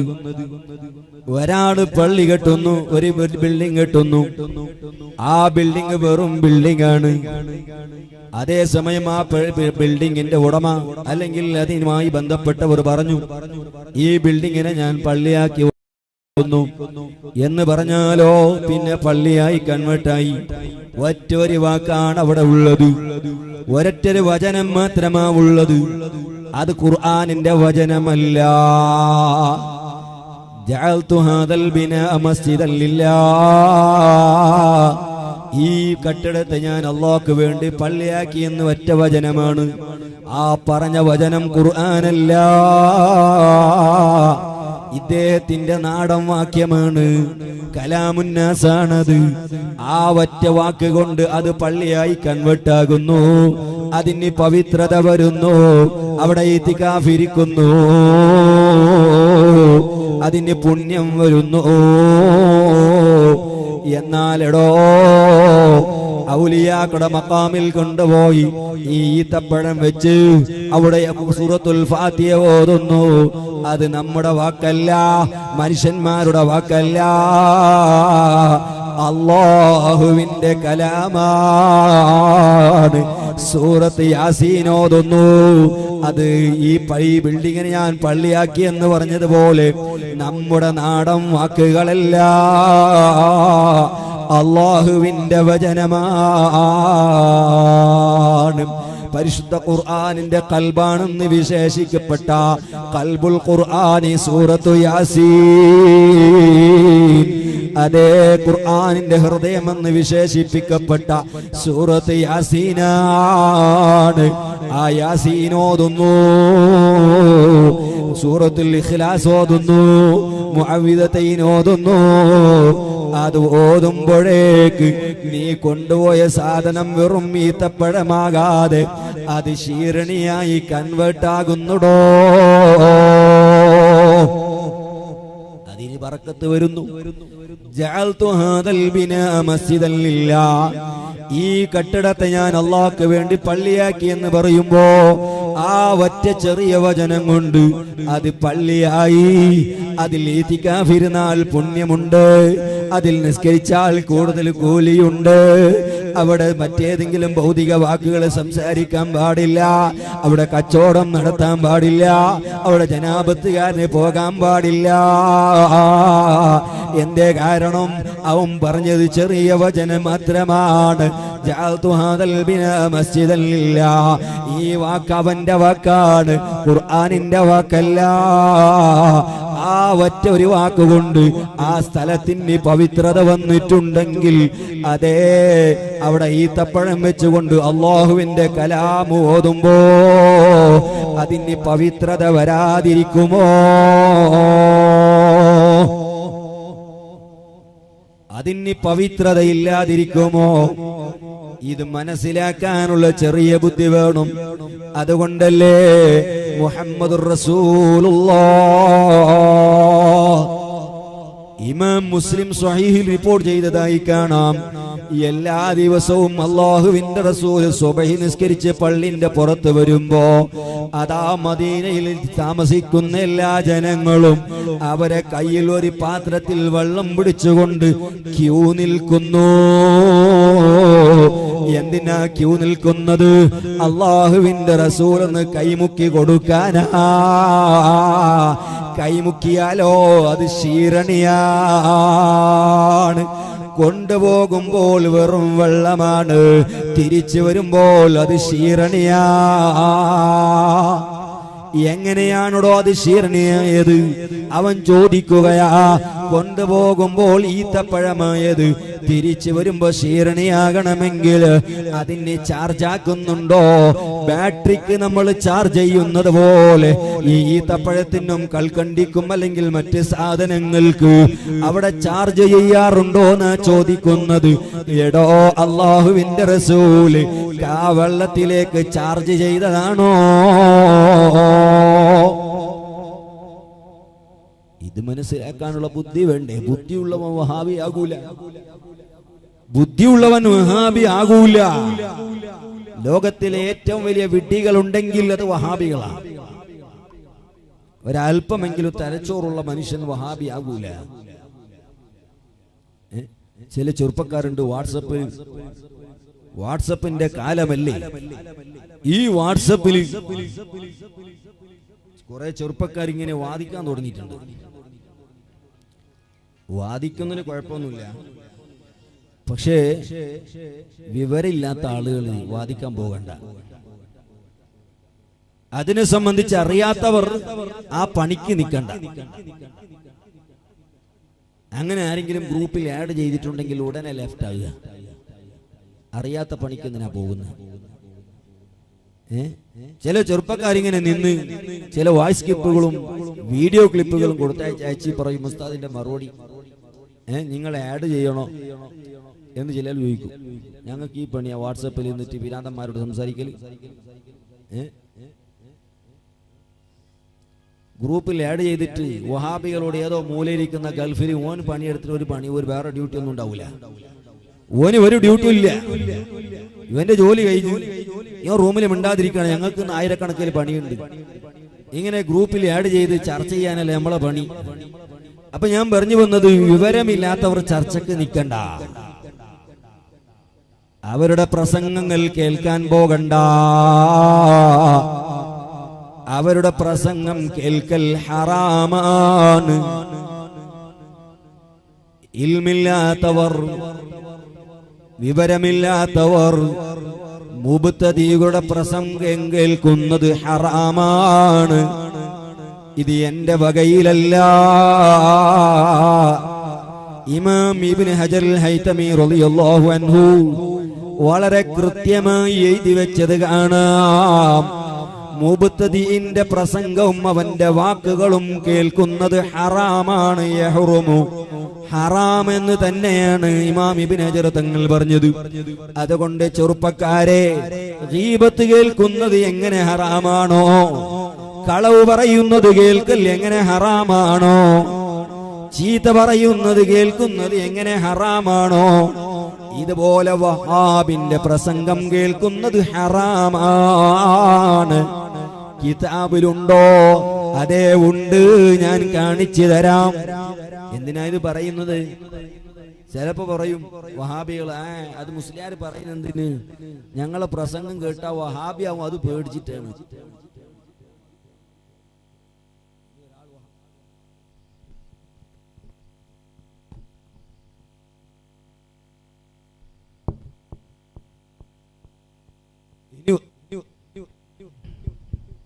ഒരാള് വഹാബി ആയാൽ ഞങ്ങൾക്ക് എന്താ നഷ്ടം? നമുക്ക് വല്ല നഷ്ടമുണ്ടോ? ദുനിയാവിലും ഇല്ല, ആഖിറത്തിലും ഇല്ല. പിന്നെന്താ? ജനങ്ങളുടെ നന്മക്ക് വേണ്ടിയിട്ടാ പറയുന്നത്. ആളുകളുടെ നന്മക്ക് വേണ്ടിയാ ഞങ്ങൾ ഇത് പറയുന്നത്. ഇമാമിങ്ങൾ കിതാബിൽ എഴുതി വെച്ചതാ ഞാൻ പറയുന്നത്. മുബ്തദിയുകൾ വഹാബി ആയാലും ജമാഅത്ത് ഇസ്ലാമി ആയാലും അവരുടെ പ്രസംഗം കാതുകൊടുക്കുന്നത് ഹറാമാ. അത് വാട്സപ്പിലായാലും CD ആയാലും പത്രമായാലും എങ്ങനെയായാലും അവരുടെ കാര്യങ്ങൾ കേൾക്കാൻ പാടില്ല, നിഷിദ്ധമാ. അപ്പോൾ ഞാൻ പറഞ്ഞു വന്നത്, ഓ എന്റെ സുഹൃത്തുക്കളെ, നന്നായി ഇസ്ലാമിനെ പറ്റി പഠിക്കണം. സുന്നത്ത് ജമാഅത്ത് എന്താണെന്ന് മനസ്സിലാക്കണം. ഇപ്പോൾ ചില ആളുകൾക്ക് പല സംശയങ്ങളുമാണ്. ഞാനിവിടെ വന്നപ്പോ ചില കാര്യങ്ങൾ എനിക്കറിയാൻ സാധിച്ചു. സുന്നത്ത് ജമാഅത്തും മറ്റു ചില കാര്യങ്ങൾ ഓർമ്മപ്പെടുത്താനാണ് മഹാനായ തങ്ങളവർകൾ എന്നെ ഓർമ്മപ്പെടുത്തിയിട്ടുള്ളത്. അതുകൊണ്ടാണ് ഞാൻ ഇത് അടിവരയിട്ട് നിങ്ങളോട് പറയുന്നത്. ഓ എന്റെ മുഅ്മിനീങ്ങളെ, അല്ലാഹുവിന്റെ മഹാന്മാരാകുന്ന ഔലിയാക്കളുടെ മഖാമ്, ഔലിയാക്കളുടെ ദർഗ, ആ ദർഗയിലേക്ക് പോയവൻ കാഫിറാകും, മുശ്രിക്കാകും എന്നാണ് ഇവർ പറയുന്നത്. ഇവിടെ നന്നായി മനസ്സിലാക്കുക. ഓ ചെറുപ്പക്കാരെ, ഞാൻ ഈ അടുത്ത് നമ്മുടെ മൈക്കാളത്തടുത്തുള്ള ചോക്കബട്ടിൽ വെച്ചുകൊണ്ട് ഞങ്ങൾ 2 ദിവസത്തിന്റെ ഒരു പരിപാടി നടത്തി. ചൊക്കബട്ടു എന്ന് പറയുന്ന പ്രദേശം, അവിടെ സുന്നികൾ കുറവാണ്. അരസുന്നികളും അതുപോലെ വഹാബികളും നന്നായി കൂടുതൽ താമസിക്കുന്ന ഒരു സ്ഥലമാണ്. ആ സ്ഥലത്ത് ഞങ്ങൾ സ്വന്തം ചെലവ് കൊണ്ട് ഞങ്ങൾ തന്നെ സ്റ്റേജും മൈക്കും എല്ലാം കൊണ്ടുപോയി അവിടെ 2 ദിവസത്തിന്റെ പരിപാടി നടത്തി. അങ്ങനെ ഒരുപാട് വഹാബികൾ ഒരുമിച്ച് കൂടി. അങ്ങനെ 2 ദിവസം സാധുവായ ഞാൻ അവിടെ പ്രസംഗിച്ചു. അവിടെ വെച്ചുകൊണ്ട് ഒരു ചോദ്യം, അവരോട് ഒരു ചോദ്യം ചോദിച്ചു. എന്താ ചോദ്യം? അള്ളാഹുവിന്റെ മഹാന്മാരാകുന്ന ഔലിയാക്കൾ, ആ ഔലിയാക്കളുടെ ദർഗയിലേക്ക് പോയാൽ, അവിടെ സിയാറത്ത് ചെയ്ത, അവിടെ പോയി വല്ലതും ചോദിച്ചാൽ മുശ്രിക്കാകും, കാഫിറാകും എന്നാണല്ലോ സലഫി പറയുന്നത്. ഇവിടെയുള്ള കാജൂർ ദർഗയിലേക്കോ അല്ലെങ്കിൽ മടവൂരിലേക്കോ അതല്ലെങ്കിൽ ഉള്ളാളത്തിലേക്കോ ഏത് വലിയന്റെ മഖാമിലേക്ക് പോയാലും പോയവൻ കാഫിറും മുശ്രിക്കുമാകും എന്നാണല്ലോ വഹാബിന്റെ വാദം. ഞാൻ അവിടെ ഒരു ചോദ്യം അവരെ മുന്നിലിട്ടു. എന്താ ചോദ്യം?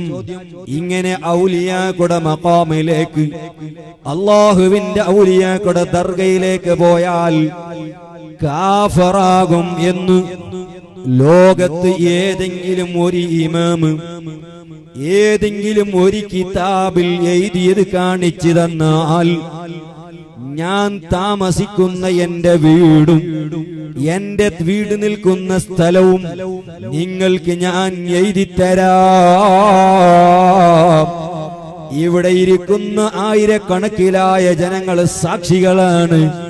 ഞാനിതാ തുറന്ന വേദിയിൽ പറയുന്നു, അള്ളാഹുവിന്റെ ഔലിയാക്കളുടെ ദർഗയിലേക്ക് പോയി അവരോട് വല്ല സംഗതികളും ചോദിക്കുന്നത് അത് ശിർക്കാണ്, ചെയ്തവൻ മുശ്രിക്കാകും എന്ന് എഴുതി വെച്ച ഏതെങ്കിലും ഒരേ ഒരു ഇമാം, 2 ഇമാമിന്റെ പേര് എനിക്ക് തരണ്ട, 2 കിതാബ് തരണ്ട, ഒരൊറ്റൊരു ഇമാമിന്റെ പേര് ഏത് കിതാബിലാണ് എഴുതി വെച്ചത് എന്ന് കാണിച്ചു തന്നാൽ, എന്റെ വീടും ഞാൻ താമസിക്കുന്ന വീടും അതുപോലെ ആ സ്ഥലവും പോരാതും നിങ്ങൾക്ക് മതിയാകുന്നില്ലെങ്കിൽ, ഞാൻ ഇവിടെയും എന്റെ ശബ്ദം ഏതെങ്കിലും ചുറ്റുഭാഗത്ത് നിൽക്കുന്ന ആളുകൾ കേട്ടു നിൽക്കുന്നുണ്ടെങ്കിൽ, ഞാൻ പറയുന്നു എന്റെ വീട് മാത്രമല്ല, ഞാൻ നടത്തുന്നൊരു ചെറിയ സ്ഥാപനമുണ്ട്, ആ സ്ഥാപനവും നിങ്ങളെ പേരിൽ എഴുതിത്തരാൻ ഞാൻ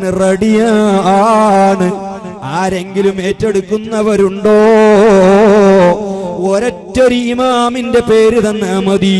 2 പേര് എനിക്ക് വേണ്ട, 2 കിതാബുകൾ വേണ്ട, ഒരു ഇമാമിന്റെ പേര് തന്നാൽ എന്റെ വീട് ഞാൻ എഴുതി തരാം, എന്റെ ഭൂമി നിങ്ങൾക്ക് തരാം, എന്റെ സ്ഥാപനം നിങ്ങൾക്ക് തരാം, സ്ഥാപനം നിൽക്കുന്ന ഏക്കറക്കണക്കിൽ സ്ഥലം നിങ്ങൾക്ക് ഞാൻ എഴുതി തരാം. ചെയ്യേണ്ട പണി എന്താണ്? ഇമാമിങ്ങൾ ഏതെങ്കിലും ഒരു ഇമാമിന്റെ കിതാബ് ദർഗയിലേക്ക് പോകുന്നത് ശിർക്കാണ്, അത് കുഫ്രിയത്താണ്, പോയവൻ കാഫിറാകും എന്ന് എഴുതിയവർ ഇമാമിന്റെ പേരും അതുപോലെ കിതാബും എഴുതി തരണം. പ്രസംഗിച്ചിട്ട് 3 മാസത്തോളമായി. ഇന്നേ വരെ ഒരു വഹാബി മുന്നോട്ട് വന്നിട്ടില്ല. ഒരു വഹാബി പറഞ്ഞു, ഞങ്ങൾക്ക് അന്ന് അയാളെ പോര വേണ്ട, അയാളെ ഭാര്യ മക്കളെ ഞങ്ങള് റോട്ടിലാക്കിയിട്ട് ഞങ്ങൾക്ക് അയാളെ പോര വേണ്ട. എന്റെ ഭാര്യ മക്കള് റോട്ടിലാകുമോ ഇല്ലേ അത് ഞാൻ ചിന്തിക്കാം, നിങ്ങൾക്ക് എന്താ അത് തലച്ചൂട്?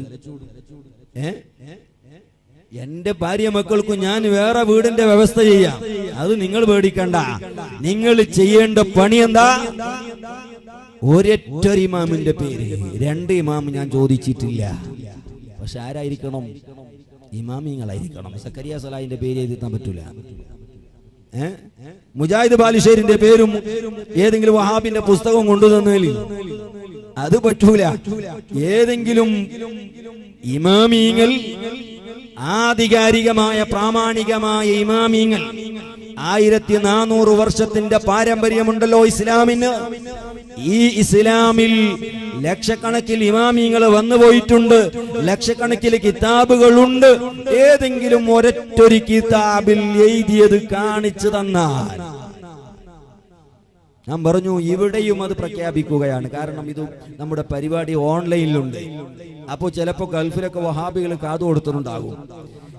ഏത് മൂലയിലുള്ള വഹാബി ആയാലും കുഴപ്പമില്ല, സൗദിയിൽ നിൽക്കുന്നവനായാലും UAE നിൽക്കുന്നവനായാലും ബഹ്റൈനുകാരനായാലും ഖത്തറുകാരനായാലും കുവൈത്തുകാരനായാലും ഏത് രാഷ്ട്രത്തിൽ ജീവിക്കുന്ന ജോലി ചെയ്യുന്ന ഏത് വഹാബി ആയാലും കുഴപ്പമില്ല.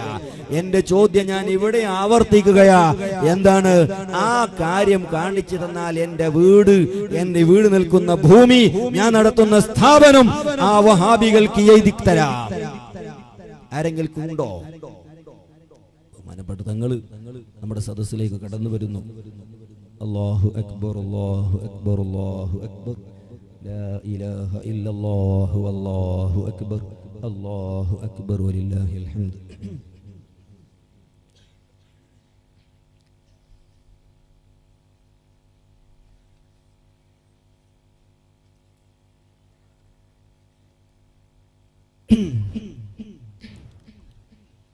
അപ്പോൾ ഞാനിതെന്തിനാ പറഞ്ഞത്? അങ്ങനെ ലോകത്ത് ഒരു ഇമാമും എഴുതി വെച്ചിട്ടില്ല, ഒരു ഇമാമിന്റെ കിതാബിലും കാണിക്കാൻ കഴിയില്ല. ഒരു ഉമ്മ പെറ്റ മകനിന് അത് കാണിച്ചു തരാൻ ഖിയാമത്ത് നാൾ വരെ സാധ്യമല്ല. പിന്നെയോ കിതാബുകളിലുള്ളതെന്താ? അല്ലാഹുവിന്റെ ഔലിയാക്കളുടെ ദർഗയിലേക്ക് പോയ സംഭവങ്ങൾ എത്ര വേണം? എത്ര സംഭവങ്ങളാണ്? ഞാൻ ഒരു കാര്യം പറയുന്നു. അല്ലാഹുവിന്റെ ഔലിയാക്കളുടെ മഖാമിലേക്ക് ദർഗയിലേക്ക് പോകുന്നത് ശിർക്കാണെങ്കിൽ, ഔലിയാക്കളെ വിളിക്കുന്നത് ശിർക്കാണെങ്കിൽ, മുഹിയുദ്ദീൻ ശൈഖ് റളിയല്ലാഹു അൻഹുവിനെ വിളിക്കുന്നത് ശിർക്കാണെങ്കിൽ, വഹാബികൾക്ക് ഇന്ന് ജീവിക്കാനേ കഴിയില്ല. കാരണമെന്തേ? അവർ ഉദ്ധരിക്കുന്ന ഒരുപാട് ഹദീസിന്റെ കിതാബുകൾ, ആ കിതാബുകൾ രചിച്ച ഇമാമീങ്ങൾ ഔലിയാക്കളുടെ മഖാമിലേക്ക് പോയവരാണ്, ഔലിയാക്കളുടെ ദർഗയിലേക്ക് പോയവരാണ്. സുബ്ഹാനല്ലാഹ്, എത്ര സംഭവങ്ങളാണ്! ഞാനൊരു കാര്യം ഉദ്ധരിക്കട്ടെ. വഹാബികൾ എന്ന് പറയുന്ന ഒരു കാര്യമുണ്ടല്ലോ, നെഞ്ഞിന്റെ മുകളിൽ കൈകെട്ടുക, നെഞ്ഞിന്റെ മുകളിൽ കൈകെട്ടണമെന്ന് പറയുന്നു. എന്തേ പറയുന്നത്? ഒരു ഹദീസാണ് അതിന് അവർ തെളിവായി ഉദ്ധരിക്കുന്നത്. ഏത് ഹദീസാണ്? ഇമാം ഇബ്നു ഖുസൈമ റളിയല്ലാഹു അൻഹു റിപ്പോർട്ട് ചെയ്ത ഹദീസാണ്. അതേ, ആ ഇബ്നു ഖുസൈമ റളിയല്ലാഹു അൻഹു സ്വഹീഹുൽ ഉദ്ധരിച്ച ഒരു ഹദീസ് ദുർവ്യാഖ്യാനം ചെയ്തുകൊണ്ട്, തെറ്റായ അർത്ഥം വെച്ചുകൊണ്ട് നെഞ്ഞിന്റെ മുകളിൽ കൈകെട്ടണമെന്ന് വഹാബി വാദിക്കുന്നു. തെളിവായി ഉദ്ധരിക്കുന്നത് ഇബ്നു ഖുസൈമന്റെ ഹദീസാണ്. എന്നാൽ ഞാൻ പറയട്ടെ, ഓ ചെറുപ്പക്കാരെ, ഈ വഹാബികൾക്ക് ഇബ്നു ഖുസൈമന്റെ ഹദീസ് ഉദ്ധരിക്കാൻ അവർക്ക് കഴിയില്ല, അവർക്ക് അധികാരമില്ല. എന്തേ? ഇബ്നു ഖുസൈമ റളിയല്ലാഹു അൻഹു അല്ലാഹുവിന്റെ ഒരു വലിയന്റെ ദർഗയിലേക്ക് പോയി അവിടെ സിയാറത്ത് ചെയ്ത മഹാനാണ്. വഹാബിന്റെ ഭാഷയിൽ പറഞ്ഞാൽ ഇബ്നു ഖുസൈമ മുശ്രിക്കാണ്. മുശ്രിക്കിന്റെ ഹദീസ് ഉദ്ധരിക്കാൻ കഴിയോ? മുശ്രിക്ക് റിപ്പോർട്ട് ചെയ്ത ഹദീസ് എടുക്കാൻ പറ്റോ? വഹാബി, നീയല്ലേ നെഞ്ചിന്റെ മുകളിൽ കൈകെട്ടണമെന്ന് ഇബ്നു ഖുസൈമ റിപ്പോർട്ട് ചെയ്തിട്ടുണ്ടെന്ന് പറയുന്നത്? ആ ഇബ്നു ഖുസൈമ റളിയല്ലാഹു അൻഹു ഹദീസിന്റെ കിതാബ് രചിച്ച മഹാനായ ഇബ്നു ഖുസൈമ റളിയല്ലാഹു അൻഹു ഔലിയാക്കളുടെ മഖാമിൽ പോയി അവിടെ സിയാറത്ത് ചെയ്ത് അവിടെ ദുആറുന്ന മഹാനാണ്. ബഹുമാനപ്പെട്ട മുഹമ്മദ് ബിൻ മുഅമ്മിൽ റളിയല്ലാഹു അൻഹു പറയുന്നു, ഞങ്ങൾ ഒരു പ്രാവശ്യം ബഹുമാനപ്പെട്ട ഇബ്നു ഖുസൈമ റളിയല്ലാഹു അൻഹുവിന്റെ കൂടെ, അതുപോലെ മറ്റൊരുപാട് ജനങ്ങളുണ്ട്, ഞങ്ങൾ പോയി എവിടേക്കാ പോയത്? ബഹുമാനപ്പെട്ട അലി ഇബ്നു മൂസ റളിയല്ലാഹു അൻഹു, മൂസ റിളാ റളിയല്ലാഹു അൻഹുവിന്റെ മകനാകുന്ന അലി ഇബ്നു മൂസ റളിയല്ലാഹു അൻഹുവിന്റെ ദർഗയിലേക്കാ പോയത്. ആരാ പോയത്? ഇബ്നു ഖുസൈമ റളിയല്ലാഹു അൻഹു പോകുന്നത്. കൂടെ ഒരുപാട് ജനങ്ങളുണ്ട്. എന്താ പോയിട്ട് ചെയ്തത്? സുബ്ഹാനല്ലാഹ്, മുഹമ്മദ് ബിൻ മുഅമ്മിൽ റളിയല്ലാഹു അൻഹു പറയുന്നു, ഫറഅയ്തു മിൻ തഅളീമിഹി ലിതിൽകൽ ബുഖഅതി വതവാളുഇഹി ലഹാ വതലറുഇഹി ഇൻദഹാ മാ തഹയ്യർനാ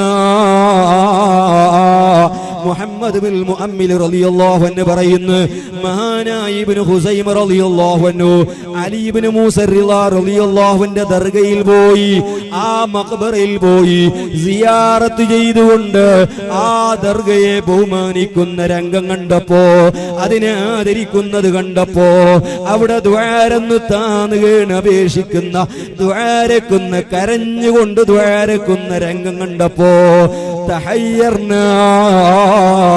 ഞങ്ങൾ പരിഭ്രമിച്ചു പോയി എന്ന് പറയുന്നത് സുബ്ഹാനല്ലാഹ് എവിടെയാ ഉള്ളത്? ഇമാം ഹാഫിദ് ഇബ്നു ഹജർ അസ്ഖലാനി തന്റെ തഹ്ദീബ് എന്ന് പറയുന്ന കിതാബിലാ ഉദ്ധരിക്കുന്നത്. നോക്കൂ നിങ്ങൾ, ഇബ്നു ഹജർ അസ്ഖലാനി റളിയല്ലാഹു അൻഹു സ്വഹീഹുൽ ബുഖാരിക്ക് വ്യാഖ്യാനം എഴുതിയ പണ്ഡിതനാ.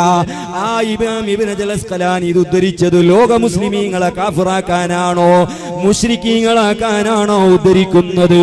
ഇബ്നു ഹുസൈമ റളിയല്ലാഹു അൻഹു മുശ്രിക്കാണോ?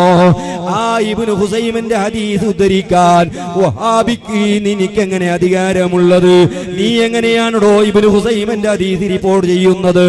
ഇബ്നു ഹുസൈമിന്റെ ഹദീസ് പിടിച്ചുകൊണ്ട് നീ എങ്ങനെയാണോ നെഞ്ചിന്റെ മുകളിൽ കൈകെട്ടണമെന്ന് പറയുന്നത്? നാണക്കേടില്ലടോ, നിനക്ക് ഉളുപ്പ് എന്ന് പറയുന്ന സംഗതിയില്ലേ? അതുകൊണ്ട് എന്റെ പ്രിയപ്പെട്ട സുഹൃത്തുക്കളെ, ഔലിയാക്കളുടെ ദർഗയിലേക്ക് പോയി സിയാറത്ത് ചെയ്ത മഹാന്മാരുടെ ലിസ്റ്റ് എണ്ണി പറഞ്ഞാൽ സ്വബഹി വരെ സംസാരിക്കാനുണ്ട്. അതുകൊണ്ട് ഞാൻ നീട്ടി സംസാരിക്കുന്നില്ല, ഇവിടെ സ്വലാത്ത് തുടങ്ങാനിരിക്കുകയാണ് എന്റെ പ്രിയപ്പെട്ട സുഹൃത്തുക്കളെ. അതുകൊണ്ട് ഒരൊറ്റൊരാളും വഹാബികളുടെ ആ പ്രസ്ഥാനത്തിലേക്ക് ചെവി കൊടുക്കുകയോ അവരുടെ കാര്യങ്ങൾ കേൾക്കുകയോ അവരുമായി ബന്ധപ്പെടുകയോ ചെയ്യരുത്.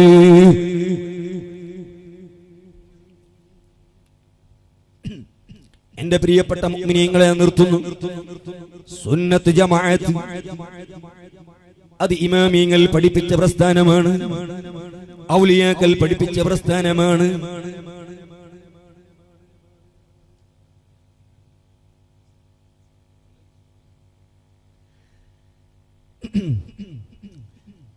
മഹാനായ മുഹയ്യിദ്ദീൻ ശൈഖ് റളിയല്ലാഹു അൻഹു എന്തിനാണ് മുഹയ്യിദ്ദീൻ ശൈഖ് റളിയല്ലാഹു അൻഹുവിനെ വിളിക്കുന്നത്?